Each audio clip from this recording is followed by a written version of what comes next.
जज साहब अपनी ही माँ को वृद्धाश्रम छोड़ आए।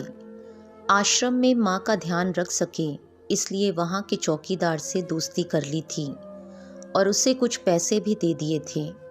चौकीदार के पूछने पर जज साहब ने चौकीदार को अपने दिल की बात आंखों में आंसुओं के साथ बता दी कि घर में पत्नी है जो माँ के साथ बदतमीज़ी से पेश आती है और पत्नी के कहने पर दोनों बच्चों ने माँ से बात करनी ही बंद कर दी। माँ को अकेलापन लगने लगा और इन सब वजहों से दिन भर रोती रहती थी, इसलिए उसे आश्रम छोड़ने के लिए आ गए। तो चौकीदार ने कहा, जज साहब, आपके सामने सारे सबूत थे कि कौन सही और कौन गलत है, लेकिन अपनी ही माँ के साथ न्याय नहीं कर पाए तो औरों के साथ क्या न्याय करते होंगे आप। ये बात जज साहब के दिल को चुभ गई। चौकीदार की इतनी सी बात का इतना असर हुआ कि 2 रात नींद नहीं आई, 2 दिन से खाना नहीं खाया और कोर्ट भी नहीं गए। ऐसे लग रहा था जैसे एक चौकीदार ने जज साहब की दुनिया हिला दी हो। तीसरे दिन जज साहब अपने रूम से बाहर आए।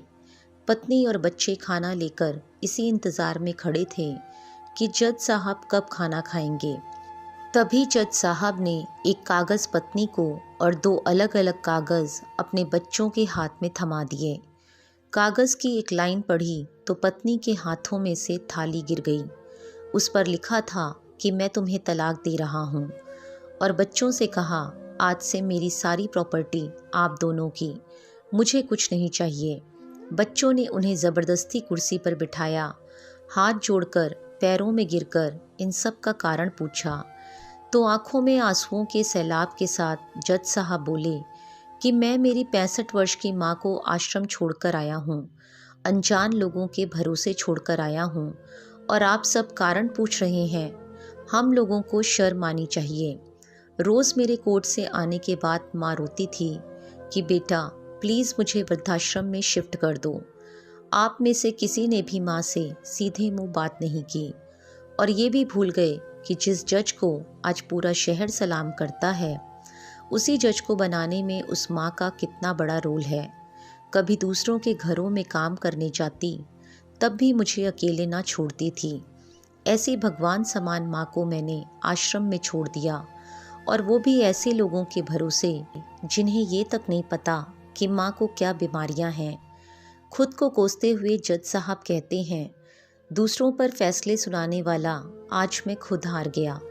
मैं जज नहीं बल्कि गुनहगार हूँ, और मैंने जो गुनाह किया है वो शायद कानून तो माफ़ कर देगा, लेकिन ईश्वर के कोर्ट में वो कभी माफ़ नहीं होगा।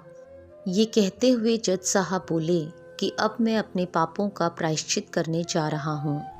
मैंने अपना सब कुछ आप लोगों को सौंप दिया है और अब अपनी माँ के साथ आश्रम में रहूँगा और उनकी सेवा करूँगा। पत्नी से जज साहब ने कहा कि याद रखना, आज तुमने उस माँ को आश्रम भिजवाया, तुम भी एक माँ हो, कल तुम्हें भी कोई आश्रम भेजेगी, तब तुम्हें मेरे इन शब्दों का अर्थ सही मायने में समझ आएगा। ये बोलकर जज साहब आश्रम के लिए चल दिए। आधी रात को चौकीदार भी जज साहब को देखकर चौंक गया। आश्रम के अंदर दाखिल हुए तो देखा माँ सो रही थी। करीब जाकर देखा तो पूरे परिवार की तस्वीर से लिपटकर रोते हुए माँ सो गई थी। आश्रम का प्रशासन भी जाग गया, क्योंकि पीछे पीछे पत्नी और बच्चे भी आ गए थे। उन्हें ये एहसास हो गया था कि उन्होंने क्या पाप किया है। तभी आश्रम की एक कर्मचारी बोली, हम इन्हें आपको नहीं सौंप सकते, क्या पता कल आप इन्हें मार दो तो। ये सुनते ही जज साहब की पत्नी को दिल में बहुत दर्द हुआ। वो बोल उठी कि मैडम जी, शायद हमारे हाथों बहुत बड़ा पाप हुआ है, मानते हैं, लेकिन अब हम इन्हें मारने नहीं, इन्हें एक नया जीवन देने आए हैं। आश्रम के सभी बुजुर्गों की आंखों में आंसू थे। सब के सब रो पड़े। खुशी के आंसुओं के साथ माँ को घर ले आए। लेकिन वही आश्रम में अनेक आंखें ऐसी थीं जो किसी न किसी का इंतज़ार कर रही थीं। माँ, तेरा कर्ज मुझसे अदा क्या होगा, तू अगर नाराज़ है तो खुश मुझसे खुदा क्या होगा। इस कहानी के बारे में आपकी क्या राय है, कमेंट में ज़रूर बताएं।